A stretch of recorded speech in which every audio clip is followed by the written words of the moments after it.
पहले तो जो मोदी जी ये किए कि झोपड़ी झोपड़ी सिलेंडर पहुंचाए, सब कोई का आदत डाल दिए। गरीबी हम लोग झेल रहे थे, लेकिन गरीबी अब हद से इसलिए हो गई है कि वो तो अब चस्का लगा है ना। ये एक चटाई है जिसकी हालात देख के आप विजुअल के माध्यम से आप देख रहे होंगे कि किस तरीके के हालात हैं इस चटाई के, और इस चटाई पे 5 लोग लेटने के लिए मजबूर हैं। मतलब आप 500-600 में मजदूर ढूंढने आए हो, तो ये 500-600 रुपया प्लस खाना है या सिर्फ 500-600 रुपया मजदूर के लिए है? 12 घंटे का? नहीं, 8 घंटे का। 8 घंटे का। ये तो कह रहे हैं 12 घंटे काम कराते हैं। नहीं, 12 घंटे नहीं कराते हम। यानी कि ये मजदूर झूठ बोल रहे हैं सर। 12 घंटे काम कराते हैं, कह के कुछ जाते हैं यहाँ पे और वहाँ 12 घंटे काम कराते हैं। विधवा लेडीज क्या करे? विधवा लेडीज को तो बस 500 रुपए मिलते हैं, वो भी नहीं मिलते कभी कभी। तो विधवा लेडीज क्या करे? बच्चे हैं 3 कैसे पालेगी वो? कोई उसका कमाना वाला नहीं है। किराएदार हैं, वो अपना किराया बढ़ा देते। कमरे का किराया कहाँ से भरेगी वो? 5,000 रुपए कमरे का किराया है, कहाँ से देगी वो लेडीज? बताओ। मेरे तो 3 बच्चे हैं, मेरा तो पति भी नहीं है। 8 साल हो गया मुझे करते करते।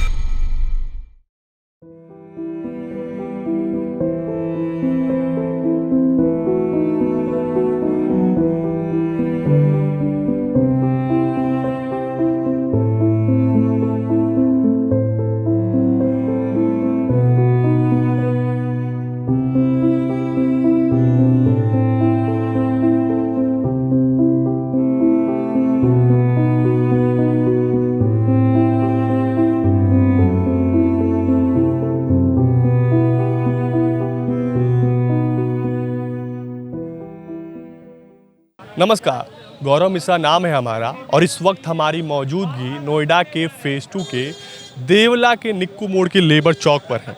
यहाँ सामने ही तमाम कंपनियाँ हैं और ये लेबर चौक है। यहाँ तमाम लेबर इस वक्त इकट्ठा हैं अपने रोजी रोजगार के सृजन के लिए। लेकिन बात ये है कि इतना बड़ा आंदोलन होने के बाद भी आज भी ये जो मज़दूर हैं, इन्हें उस तरीके से रोज़गार नहीं मिल पा रहा है।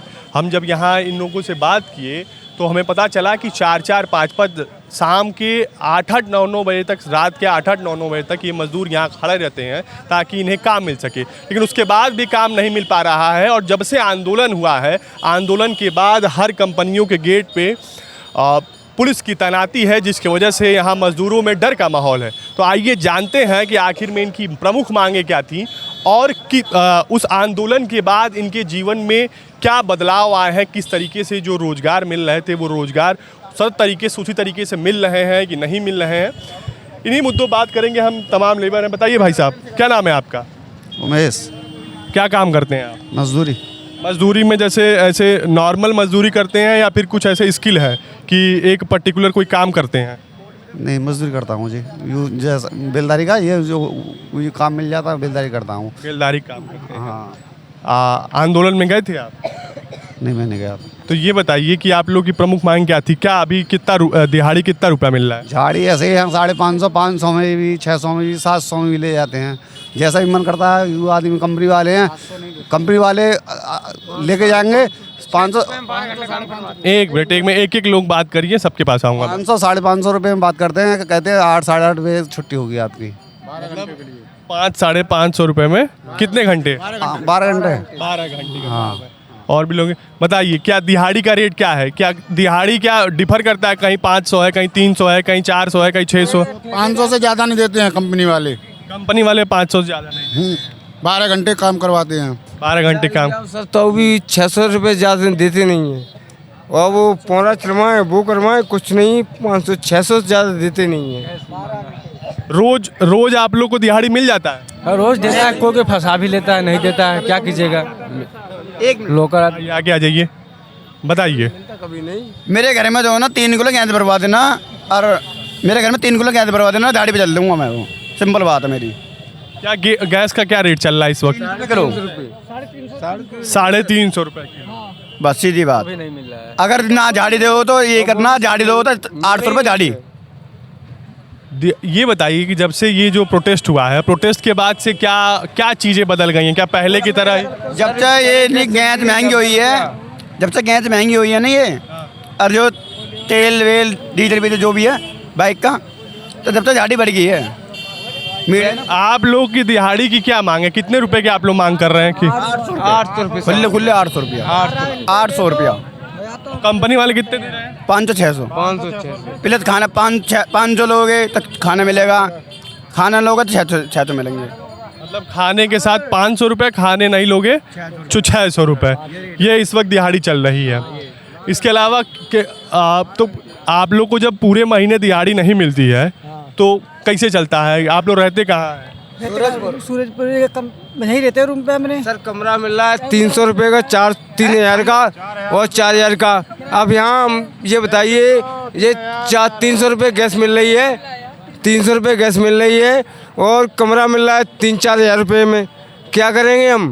गैस तो मिल नहीं रही न बहुत भी जाओ तो वो कहता है 10 बजे आना, 12 बजे आना, तब देता है 300 रुपये में, तब कहता है तब आना। मैंने गैस लेने गया था कल, तो बोल रहा है 11 बजे के बाद आना। हाँ, रात में। हमारे साथ कुछ महिलाएं भी हैं, हम उनसे भी बात करने की कोशिश करेंगे। घर का खर्च कैसे चल रहा है? घर में अब चूंकि आदमी यहाँ रह रहा है तो खाना है, पीना है, यहाँ तो लकड़ी की व्यवस्था होगी नहीं जिस पे आप बना सके, गैस का इस्तेमाल करना है, दोनों टाइम का खाना है, नाश्ता है, कैसे ये सब मैनेज हो रहा है आप जिस तरीके से कंगाली का इस समय चल रहा है? तो मैनेज ऐसे होता है कि जैसे सरकार जैसे अगर मान लो कंपनियों को यानी 12 घंटे के 400 रुपये देता है। महिलाओं की जो दिहाड़ी है वो कम है पुरुषों के मुकाबले। अब महिलाओं के लिए अब आप ही बताइए, अगर महिलाओं को 400 रुपये दिहाड़ी अगर कम ना है तो सोचो वो घर कैसे चलाएंगे। मान लो बच्चे हैं जिनके पास तो 100 रुपये, तो बच्चे से 100-150 रुपये वैसे खर्चा कर लेते, और बच्चे 200 रुपये में, 200 रुपये में आप बताओ किराया देंगे या 200 रुपये में बताओ क्या होगा? 400 रुपये में होता क्या आजकल, आप ही बताइए। फिर घर का खर्च चलाना, राशन पानी सभी दिक्कत है, और घर से बाहर प्रदेश में आए क्यों हैं? खाने और कमाने के लिए आए हैं, कोई बैठने के लिए तो आया नहीं। अब जब हमें अगर 600-700 की दिहाड़ी अगर कंपनी अगर 12,000 देती है, 12,000 में अगर लड़कों या लड़कियां या लेडीज़ को अगर उतने में बचत ना होती तो बताओ घर का खर्च अपने माँ बाप को कैसे देगा या अपने घर को यानी मकान मालिक को कैसे देगा? आप यहाँ कहाँ रहती हैं? यहाँ पे मैं रहती हूँ टावर गली। टावर गली में आपके साथ कौन कौन, आपके परिवार के कौन कौन आपके साथ रहते हैं? परिवार मेरे पति जी रहते हैं, मेरे बच्चे भी रहते हैं और हम रहते हैं, 3 फैमिली में हैं। मतलब एक परिवार में आप 3 लोग हैं। कमाने वाले आप अकेले हैं? आपके पति? कमाने वाले हम ही अकेले हैं। आपके हस्बैंड क्या करते हैं? मेरे हस्बैंड घर में रहते हैं। वो बाहर नहीं जाते कमाने? वो बाहर नहीं जाते हैं। कैसे चल रहा है? आपको रोज दिहाड़ी मिल जाता है? दिहाड़ी इस समय नगद रोज करती हूँ तो 400 रुपये मिल जाता है 12 घंटे का। बड़ा दुश्वार हो जाता होगा कि 30 दिन की दिहाड़ी मिल जाती है आपको? 30 दिन के अब रोज का रोज 400 रुपये मिलता है। कभी कभी रोक भी लेता है ठेकेदार का पैसा, अगले दिन दे देता है, ऐसा करते हैं ये लोग। ठेकेदार तो लेके भी भग जाते हैं। क्या कह रही हैं? ठेकेदार तो लेके भी भग जाते हैं। मतलब ठेकेदार जो है वो रोज रोज का पैसा नहीं देते, लेके भी भग जाते हैं सैलरी को, वो कभी सैलरी भी नहीं देते वो। और मजदूर आदमी विधवा लेडीज क्या करे? विधवा लेडीज को तो बस 500 रुपये मिलते हैं, वो भी नहीं मिलते कभी कभी। तो विधवा लेडीज क्या करे? बच्चे हैं 3 कैसे पालेगी वो? कोई उसका कमाना वाला नहीं है। किराएदार हैं, वो अपना अपना किराया बढ़ा देते, कमरे का किराया कहाँ से भरेगी वो? 5-5 हज़ार रुपये कमरे का किराया है, कहाँ से देगी वो लेडीज? बताओ। मेरे तो 3 बच्चे हैं, मेरा तो पति भी नहीं है, 8 साल हो गया मुझे करते करते। 8 साल? कंपनी में जाओ काम करने, 12 घंटे काम करो, फिर भी सुपरवाइजर साला गाली देता है, वो भी गाली देता है साला। कहता है बहन के लौड़े काम नहीं करते हैं, मादरचोद काम नहीं करते हैं। नहीं, ये बताइए कि सरकार की तरफ से तमाम राशन वासन दिए जा रहे हैं। नहीं मिलता, विधवा लेडीजों को कुछ नहीं है, सब अमीर लोगों का पेट भरते हैं। कोई विधवा लेडीजों को, गरीब इंसान को कौन देता है? कुछ नहीं देता, कोई भी कुछ नहीं देता। राशन कार्ड भी कटवा दिया हमारा, कोई नहीं देता कुछ भी किसी को। बताइए, ये स्थिति है। ले लेके गोद में ले लेके लेडीज आ रही हैं, घूम रही हैं अपने बच्चों को। हमारे बच्चे हैं, मैं अपने बच्चों को इतने तनक छोड़ कर आई हूँ, यहाँ खड़ी हूँ, और फिर भी 500 की भैया बोलते हैं, लेके देते नहीं है। मगर 600 की बोल के जाएंगे, देंगे नहीं भाई, देंगे 400, 450, 500, बस इतना ही दिखाते हैं। देखिए स्थिति क्या है कि जो इनको ले जाने से पहले यानी काम करने से पहले जो इनसे पैसे देने की गारंटी दी जा रही है कि आपको 600-700 रुपये देना है, काम करवाने के बाद भी उसमें भी कटौती कर ली जा रही है। तो आप समझ सकते हैं किस तरीके का हाल है इस वक्त यहाँ। और जी बताओ पकड़ने आया 500 रुपये झाड़ी में। क्या हुआ? 500 रुपये ले रहा है, 500 रुपये प्लस देखिए सर, एक मिनट दिहाड़ी इस समय क्या चल रही है? दिहाड़ी का इस समय क्या चल रहा है लेबरों का? 500-600। 500-600। ये तो कह रहे हैं कि 700-800 दिहाड़ी चल रही है। कौन कह रहा है? ये लेबर कह रहे हैं। इसके बारे में मुझे नहीं पता। हाँ? इसके बारे में मुझे नहीं पता। आप किसी कंपनी से आए हो? हाँ, मुझे कंपनी ने भेजा है कि 4 लड़के ले आओ। किस कंपनी से आए हो आप? लेमिनार से। ये कहाँ पे है? यहीं साइड सी में है। यहीं पे है। मतलब आप 500-600 में मजदूर ढूंढने आए हो। तो ये 500-600 रुपया प्लस खाना है या सिर्फ 500-600 रुपया मजदूर के लिए है? 12 घंटे का? नहीं, 8 घंटे का। 8 घंटे का। ये तो कह रहे हैं 12 घंटे काम कराते हैं। नहीं, 12 घंटे नहीं कराते हम। 12 घंटे नहीं कराते हैं। 12 घंटे नहीं कराते हैं। यानी कि ये मजदूर झूठ बोल रहे हैं। सर 12 घंटे काम कराते हैं, कह के कुछ जाते हैं यहाँ पे और वहाँ 12 घंटे काम कराते हैं। 600 रुपये 8 घंटे का दे रहे हैं। 600 रुपये 8 घंटे के देते हैं। यहाँ पे आप बोल के जाएंगे, वहाँ खाना खिलाएंगे, 500 रुपये देंगे और खाना भी नहीं देते। फिर खाना खवाएंगे तो पैसे काट लेते हैं। तो यहाँ पे जो ये कंपनी से आए हैं इनका कहना है कि 600 रुपया 500 रुपया हम 8 घंटे के देते हैं, लेकिन यहाँ जो मजदूर हैं उनका कहना है कि 12 घंटे 500 रुपये में काम कराते हैं। तो आप समझ सकते हैं कि जब इनके वहाँ मजदूर काम करने जाते हैं तो किस तरीके से ये अपने हनक का इस्तेमाल करते हुए, अपनी ताकत का इस्तेमाल करते हुए बेचारे गरीब मजलूमों और मजदूरों को दबाते हुए अपने हिसाब से काम करवाते हैं। ये 12 घंटे कभी 13 घंटे 14 घंटे में भी तब्दील हो जाता है, लेकिन ये कभी 8 घंटे और 9 घंटे में तब्दील नहीं होता। तो आप समझ सकते हैं कि स्थितियाँ क्या हैं आज के दौर में नोएडा के फेज़ 2 में। और ये सिर्फ नोएडा की बात नहीं है, ये देश के उन तमाम हिस्सों की बात है जहां मज़दूर काम करने जाते हैं। हालांकि अभी हम इनके साथ जाएंगे और उन स्थितियों को भी देखेंगे कि किन स्थितियों में ये रहते हैं। इनके घरों को जाएंगे, जिन मकानों में ये रेंट पे रहते हैं वहाँ देखेंगे कि वहाँ व्यवस्थाएँ कैसी हैं, क्योंकि तमाम लेबर मैं यहाँ देख पा रहा हूँ कम से कम 500-600 की संख्या में यहाँ लेबर मौजूद हैं। और इनको अभी तक सुबह के 10:30 होने को हैं और अभी तक इनके पास कोई काम नहीं है। जो लोग आ भी रहे हैं वो औने पौने दाम में इनको ले जाने की बात कर रहे हैं। हालांकि ये मजदूर हैं, इनके पास एक तरीके से देखें तो मजबूरी है, इनके बच्चे हैं, बीवी है, माता है, पिता है, तो इनको जाना भी ज़रूरी है, क्योंकि ये अपना पेट तो एक समय के लिए 2 रोटी खा के या नहीं भी खा के रह सकते हैं, लेकिन जो घर में छोटे बच्चे हैं उनके लिए तो कमाना है ना। तो उनके कमाने के लिए इनको कभी कभी कॉम्प्रोमाइज़ भी करना पड़ता है और ये कॉम्प्रोमाइज़ करते दिखाई दे रहे हैं। फिलहाल हम चलते हैं और देखते हैं कि इन किन व्यवस्थाओं में रह रहे हैं और फिर हम आपको हर चीज़ दिखाते हैं।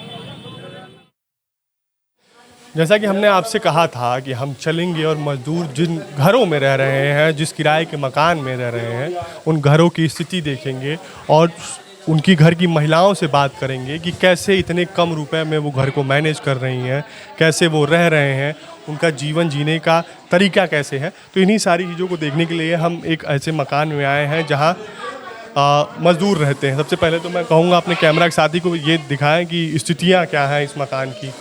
यहाँ देखिए किस तरीके से रह रहे हैं। चूँकि घर में छोटा बच्चा है तो इन लोगों ने उसे झूला चूँकि ये अफोर्ड नहीं कर सकते, तो ये देखिए अपने हिसाब से इन्होंने एक झूला बनाया है कि बच्चा कम से कम इसमें खेले कूदे तो इस तरीके से रह सके।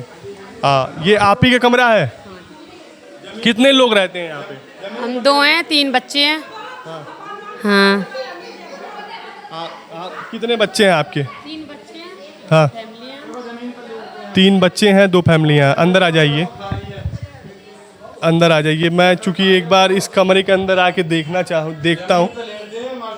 इधर आओ। हाँ, कितने लोग यहाँ लेटते हो? हम लेटते हैं जी 5 जने हैं, फैमिली लगा कर 5 जने हो। लेटते हैं। ये देखिए, ये एक चटाई है जिसकी हालात देख के आप इस विजुअल के माध्यम से आप देख रहे होंगे कि किस तरीके के हालात हैं इस चटाई के। और इस चटाई पे 5 लोग लेटने के लिए मजबूर हैं। मजबूर क्यों हैं वो विजुअल हम लगातार दिखा रहे हैं, वो हम परेशानियां दिखा रहे हैं कि आखिर परेशानियां क्या हैं। आप ज़रा सोचिए, आप इमेजिन नहीं कर सकते कि ये जो कमरा होगा ये 8 बाई 10 से ज़्यादा कमरा नहीं है। इसमें 5 लोग सो भी रहे हैं। यहाँ इनका किचन भी है। इसमें कुछ किचन की स्थिति क्या है आप ये भी देखिए। और इसमें 5 लोग हैं जिसमें 3 छोटे छोटे बच्चे हैं, और ये सभी छोटे बच्चे ऐसे हैं जो रात बिरात कभी भी उठ जाते होंगे। तो इन जो ये गार्जियन है, गार्जियनों की क्या स्थिति है आप ये भी समझ सकते हैं। सिलेंडर का भाव क्या है आप आइए, एक आंटी हम उनसे बात करने की कोशिश करेंगे। जी बताइए आंटी क्या कह रही हैं? अरे सिलेंडर है तो कहाँ मिल रहा है भैया? जंगल से लकड़ी काट कर ये लोग 2 छोटे छोटे बच्चे लेकर जाते हैं, फावड़ा लेकर जंगल से लकड़ी काट कर ले आती है, तब ये लोग खाना बनाती है। स्थिति धीरे धीरे भयावह होती जा रही है। होते जा रहे। तो पहले तो जो मोदी जी ये किए कि झोपड़ी झोपड़ी सिलेंडर पहुँचाए, सब कोई का आदत डाल दिए। गरीबी हम लोग झेल रहे थे, लेकिन गरीबी अब अद से इसलिए हो गई है कि वो तो अब चस्का लगा दिए है ना, तो अब चस्का लगा दिए तो अब दे नहीं रहे हैं। 5 किलो राशन देंगे, ये देंगे, फलान देंगे, तो गैस सिलेंडर है, बच्चे भूखे मरेंगे, कैसे खाना बने? अच्छा ये बढ़िया चीज़ है, किसी अच्छी चीज़ की आदत लगाने के बाद फिर वो चीज़ छीन ली जा रही है। ये तो बहुत गंदा काम किए हैं मोदी जी। हम अच्छे मानते हैं कि मोदी जी अच्छे हैं, लेकिन गरीबों को बिगाड़ दिए, बिगाड़ कर अब उन लोग को फिर दबोच रहे हैं। बस यही हम लोग का क्या नाम है। जितना वेतन है उतना हम देख रहे हैं कि सालात में 3500 रुपया रूम का देना है, 10,000 15,000 मिलेगा, उसमें क्या ये सब देंगे? बच्चे 2-3 बच्चे, इससे भी ज़्यादा बच्चे, लेकिन उन लोग को भी लालन पालन नहीं हो रहा है। ना स्कूल जाते हैं, ना कपड़ा सुबह दे, देख रहे हो चटाई वटाई पर सोते हैं, कोई भूया सोएगा, कोई भाड़ा सोएगा।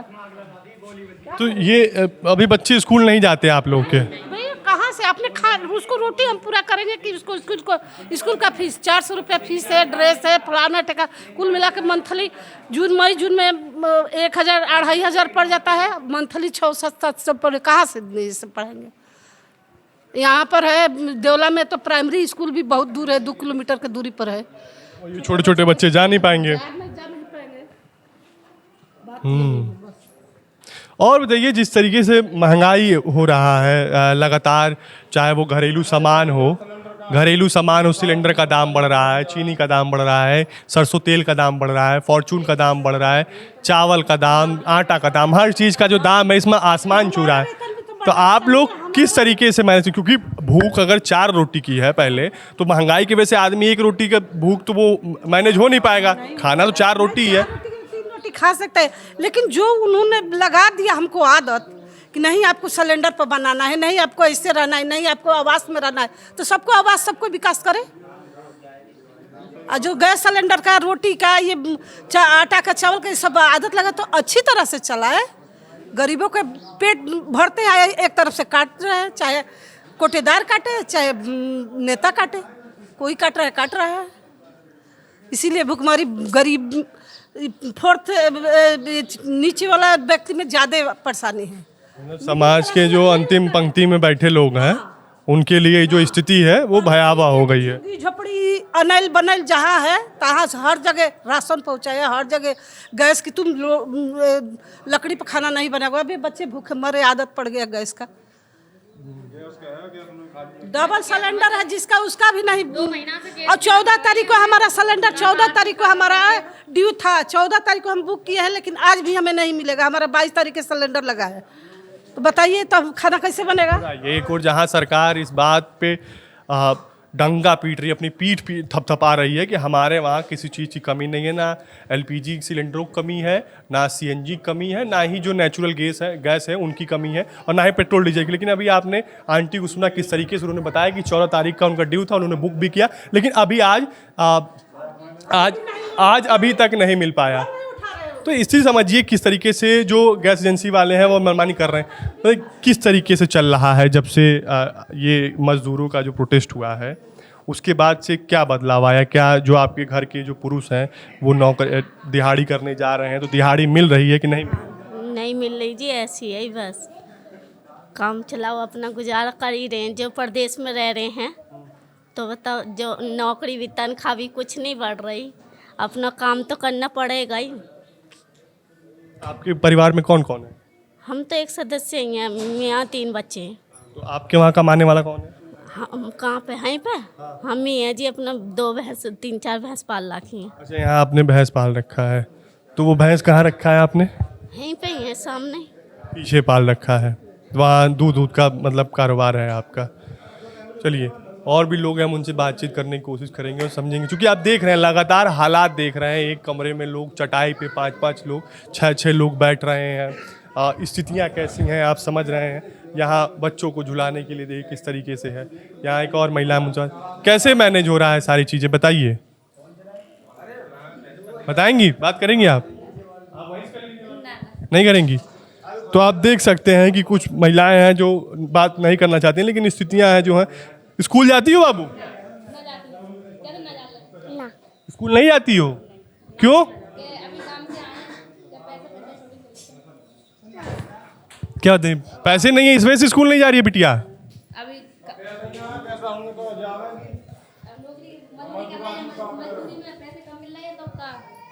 मजदूरी करने जाते हैं, पैसे कम मिल रहे हैं, टाइम पर तनख्वाह मिल ना रही है। मजदूरी करने जा रहे हैं, पैसे कम मिल रही है, इस वजह से बच्चों की पढ़ाई भी रुक गई है। तो आप समझ सकते हैं कि इस आंदोलन जो मजदूरों का प्रोटेस्ट हुआ उसके बाद कितना कुल बदल गया है। लेकिन सबसे बड़ा सवाल ये है कि एक और जहां उत्तर प्रदेश की सरकार, या यूं कहें कि देश की सरकार, जो वर्ल्ड की 4th लार्जेस्ट इकॉनमी होने की बात करते हो, अपनी पीठ थपथपाती है, लेकिन हालात क्या हैं? एक तरफ आप वो बड़े बड़े ऊंचे मीनार टाइप के बिल्डिंग दिखाएंगे, ऊंचे बिल्डिंग हैं, और उसके पीछे जब आप कभी जाएंगे, जब उन बड़े बड़े ऊंचे इमारतों के जब आप पीछे जाएंगे, तो आपको समझ में आएगा कि इस तरीके से भी लोग रहने के लिए मजबूर हैं, कि किस तरीके से लोग रह रहे हैं। सबसे बड़ी बात यह है कि उत्तर प्रदेश सरकार के द्वारा 3-3 हज़ार रुपये बढ़ाने के बाद भी मजदूरों को जो पे स्किल है वो अभी भी पुराने पे स्किल पे ही मजदूरों को 400, 500, 600 पे हायर किया जा रहा है। अभी हमने आपको दिखाया भी था किस तरीके से वो कंपनी से एक मैनेजर था या जो भी व्यक्ति रहा हो आया और किस तरीके से वो मजदूरों को मैनेज करने की कोशिश कर रहा था कि 400, 500, 600 में चलो। 8 घंटे कह के ले तो जाता है, लेकिन काम कराता है 12 घंटे, 13 घंटे, 14 घंटे। तो आप समझ सकते हैं कि जो मजदूरों के हालात हैं वो कितने बदतर होते जा रहे हैं। हालांकि सरकार, यहाँ की जो कंपनियों के मालिक हैं उनकी दृढ़ता को देखिए। मैं एक तरीके से कहूँगा कि वो कितने, एक तरीके से देख कितने मनबर टाइप के वो मालिक हैं कि सरकार के ऐलान करने के बाद, यानी कि मुख्यमंत्री योगी आदित्यनाथ के निर्देश के बावजूद भी मजदूरों को वही दिहाड़ी दी जा रही है जो दिहाड़ी पहले दी जाती थी। तो ऐसे में सवाल बनता है कि क्या ये जो धन्ना सेठ हैं, ये मजदूरों के हिस्सों का पैसा क्या किसी पार्टी विशेष को इलेक्शन लड़ने के लिए या इलेक्शन मैनेजमेंट के लिए दे रहे हैं? तभी तो इन मालिकों पे कार्रवाई नहीं हो रही है। अब सवाल कई हैं, कुछ सवाल हम आपके ऊपर छोड़ते हैं क्योंकि स्थितियां आपने देखी। हमने हर वो पहलू दिखाने की कोशिश की और लगभग हम अपने तौर तरीक़ों से कामयाब भी रहे कि हर वो पहलू दिखाए कि मज़दूर कैसे नोएडा में अपना गुजर बसर कर रहे हैं। तो कुछ सवाल आपके ऊपर भी हैं कि क्या इस तरीके से इन्हें रहना चाहिए, क्या इनके पास वो जीवन जीने का जो मूल आधार है, रोटी कपड़ा मकान, उसके लिए जिस तरीके से संघर्ष कर रहे हैं। छोटे छोटे बच्चे हैं जो स्कूल नहीं जा पा रहे हैं पैसों के अभाव में, क्या उनके साथ इस तरह की त्रासदी होनी चाहिए? सवाल तो है ना, पूछना तो पड़ेगा ना, लेकिन जवाब कौन देगा? फिलहाल जवाब कोई नहीं दे रहा है। और इस वीडियो के माध्यम से हम सरकार से पूछना चाहेंगे कि आखिर इन बच्चों का भविष्य का क्या होगा। जो बच्चे आज नवजात हैं, कल बड़े होंगे और देश का भविष्य बनेंगे, तो इनके भविष्य का क्या होगा। फिलहाल के लिए इतना ही। मेरा नाम गौरव मिश्रा है और कैमरे के पीछे मेरे साथी अनमोल है।